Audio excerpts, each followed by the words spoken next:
नमस्कार दोस्तों, जय श्री राम, जय श्री बागेश्वर धाम सरकार। तो दोस्तों, आज की वीडियो में हम बात करेंगे बागेश्वर धाम सरकार के बुरे टाइम के बारे में। जी हाँ दोस्तों, एक कथा में बागेश्वर धाम सरकार ने अपने पिछले टाइम यानी कि बुरे समय के बारे में बताते बताते रोने लग गए। साथ ही बहुत से भक्तों ने बोला कि अब गुरुजी ऐसा क्या हुआ था आपके साथ कि आप रोने लग गए। तो उन्होंने अपनी आत्मकथा बताई है और साथ ही वह कैसे उन्होंने अपना जीवन का गुजारा किया है, कैसे परेशानियों में वे घिरे थे और कैसे यहाँ तक पहुँचे हैं। सभी कहानी उन्होंने अपने भक्तों को बताई है। तो चलिए जानते हैं बागेश्वर धाम सरकार के मुख से कि आखिर कैसे क्या हुआ था। लोगों के मन की बात पर्चे पर लिखकर प्रसिद्ध पाने वाले बाबा बागेश्वर धीरेंद्र शास्त्री के आज लाखों अनुयायी हैं। इनमें देश के बड़े बिजनेसमैन से लेकर जाने माने क्रिकेटर, बॉलीवुड स्टार और सिंगर भी शामिल हैं। लेकिन एक समय था जब धीरेंद्र शास्त्री के पास रहने के लिए घर तक नहीं था, पहनने के लिए कपड़े नहीं थे और 2 वक्त की रोटी भी मुश्किल से नसीब हो पाती थी। गरीबी इस कदर हावी थी कि गांव के लोगों ने सार्वजनिक कार्यक्रमों में निमंत्रण देना बंद कर दिया था। यह कहते कहते बागेश्वर धाम सरकार के पीठाधीश्वर धीरेंद्र कृष्ण शास्त्री की आंखें भर आईं। झरझर आंसू बहने लगे, गला रुंध गया। साथ ही हजारों की संख्या में जो श्रद्धालु बाबा बागेश्वर की संघर्ष भरी कहानी सुन रहे थे, वे भी भावनाओं को रोक न सके और रो पड़े।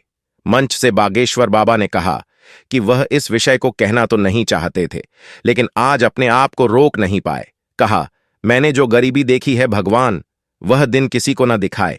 महाशिवरात्रि पर 171 कन्यादान विवाह बता दें कि छतरपुर के गढ़ा में स्थित बागेश्वर धाम सरकार तीर्थ क्षेत्र में 5वां सामूहिक कन्यादान विवाह महोत्सव होने जा रहा है। महाशिवरात्रि को होने वाले इस आयोजन में 191 बेटियों के हाथ पीले कराए जाएंगे। 1 से 8 मार्च तक कार्यक्रम चलना है। इस समय बागेश्वर धाम में श्रीमद् भागवत कथा चल रही थी। कथा के अंतिम सत्र में धीरेंद्र कृष्ण शास्त्री श्रद्धालुओं को इस आयोजन के शुरू होने की कहानी सुना रहे थे, जिस दौरान वह भावुक हो उठे। उन्होंने बताया कि जब अपनी बहन की शादी की तब मात्र 70 कार्ड छपवाए थे। इसके बाद हम हनुमान जी महाराज की सेवा करते रहते थे और प्रार्थना करते थे कि कभी हमें सामर्थ्यवान बनाया तो हम गरीब कन्याओं के विवाह करेंगे, ताकि किसी भाई की आंखों में गरीबी के कारण आंसू न आए। हमने जो सहे वह दुनिया का कोई भाई न सहे, हमने जो दुख भोगा वह दुनिया न भोगे। ऐसे थे बागेश्वर सरकार के बुरे दिन। धीरेंद्र शास्त्री ने बरसात में कच्चा घर गिरने और परिवार के बेघर होने का किस्सा भी सुनाया। बागेश्वर बाबा ने बताया कि हम जिस मकान में रहते थे वहां पूरे गांव के लोग गंदगी करते थे। बरसात में जब मकान गिर गया तो हमने अपने हाथों से खुद उसे साफ किया। उस कमरे को साफ करके डेरा डाला। दिन तक भोजन मां ने स्कूल में बनाया, फिर उसमें रहे। वह भी समय था विनम्रता पूर्वक हाथ जोड़कर हैं कि यह भगवान की कृपा है। लेकिन हमने कभी हनुमान जी के चरण को नहीं छोड़ा। पहले हम चकवाले हनुमान जी के यहां रोज जल चढ़ाने जाते थे। सुबह 4 बजे से महामाई माता के मंदिर जाते थे, बागेश्वर धाम सरकार के दर्शन करते थे और कहते थे कि कभी कृपा करना, अगर हमारा ध्यान आए तो बस इतना ही करना। हनुमान जी ने मुझ पर ध्यान दिया, बैठा दिया कि अब बना पर्चा लगा दरबार, कथा कर इस कलिकाल में हनुमान जैसा दयालु कोई नहीं। दक्षिणा लेकर बेटियों का विवाह समारोह का आयोजन करते हैं, साथ ही उन्हें विदा करते हैं। आपको बागेश्वर धाम की संपूर्ण जानकारी बागेश्वर धाम के official YouTube channel Bageshwar Dham सरकार पर मिल सकती है।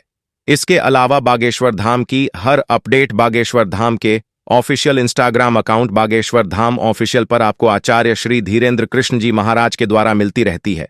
बागेश्वर धाम के दिव्य दरबार और बागेश्वर धाम पर होने वाले आयोजन से संबंधित सभी प्रकार के वीडियो और अपडेट की गई जानकारी बागेश्वर धाम के official Facebook page Bageshwar Dham सरकार पर आपको मिलती रहती है। दोस्तों, बागेश्वर धाम पर सामान्य तौर पर निःशुल्क विवाह का आयोजन प्रत्येक वर्ष महाशिवरात्रि के पावन पर्व के शुभ अवसर पर किया जाता है। दोस्तों, यदि आप बागेश्वर धाम पर शादी के लिए रजिस्ट्रेशन करना चाहते हैं तो आप इसके लिए बागेश्वर धाम के कार्यालय से संपर्क कर सकते हैं।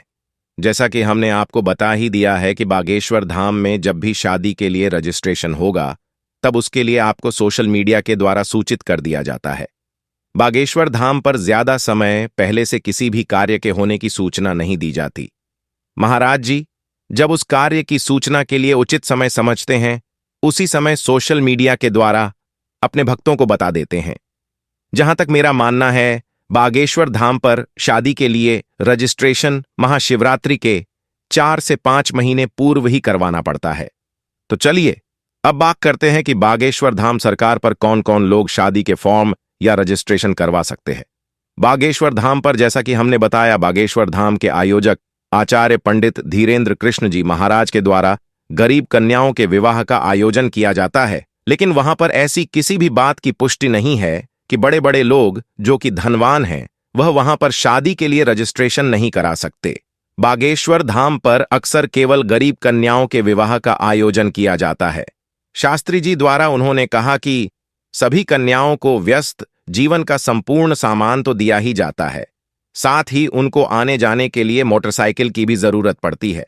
तो इस बार सभी को एक एक मोटरसाइकिल कन्या दहेज प्रथा के रूप में दी जाएगी। साथ ही गरीब कन्याओं का बड़ी हर्ष उल्लास के साथ विवाह किया जाएगा। जो विवाह पूरा देश इस भव्य समारोह को देखेगा और साथ ही बाहर से भी बहुत से लोग आने वाले हैं। कन्या विवाह समारोह में शामिल होने करोड़ों लोगों की आस्था का केंद्र एवं संतों की तपोस्थली भूमि बागेश्वर धाम पर इस बार 161वां सामूहिक कन्या विवाह का कार्यक्रम होने जा रहा है। बागेश्वर धाम पर बहुत तेजी से तैयारी की जा रही है।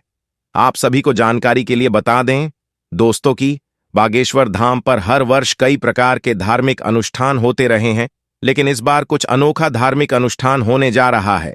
आप सभी लोग भी इस धार्मिक अनुष्ठान के साक्षी बन सकते हैं।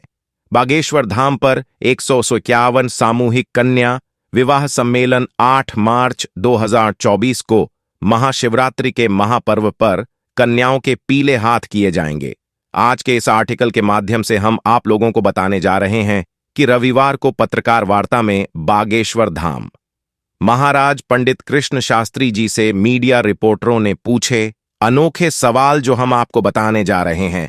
बागेश्वर धाम पर होने वाले 151 कन्या विवाह, आप सभी लोगों को जानकारी के लिए बता दें कि बागेश्वर धाम पर ऐसी बेटियों की शादी की जाती है जो बिल्कुल भी गरीब आशा है, अनाथ बेटियां हैं जिनके माता पिता शादी करने के योग्य नहीं है। ऐसी कन्याओं की शादी धाम पर हर वर्ष की महाशिवरात्रि की महापर्व पर कन्याओं की शादी की जाती है। आप लोगों को जानकारी के लिए बता दें कि शादी के लिए 1486 फॉर्म धाम पर प्राप्त हुए थे, जिसमें से 408 फॉर्म ऐसे थे। तो दोस्तों आज की वीडियो में हमने आपको बताया कि बागेश्वर धाम सरकार ने अपना पुराना समय यानी कि बुरा समय कैसे काटा था, कैसे रो रो कर काटा था। दोस्तों आज की वीडियो में बस इतना ही। वीडियो आपको कैसी लगी कमेंट बॉक्स में ज़रूर बताइएगा। साथ ही वीडियो को लाइक और चैनल को सब्सक्राइब करना ना भूलें, ताकि सभी लोग बागेश्वर धाम सरकार की वीडियो देख सके और उनके बारे में ज्ञान ले सके। साथ ही बालाजी महाराज की कृपा भी उनके ऊपर प्राप्त होती रहे। जय श्री राम, जय श्री बागेश्वर धाम।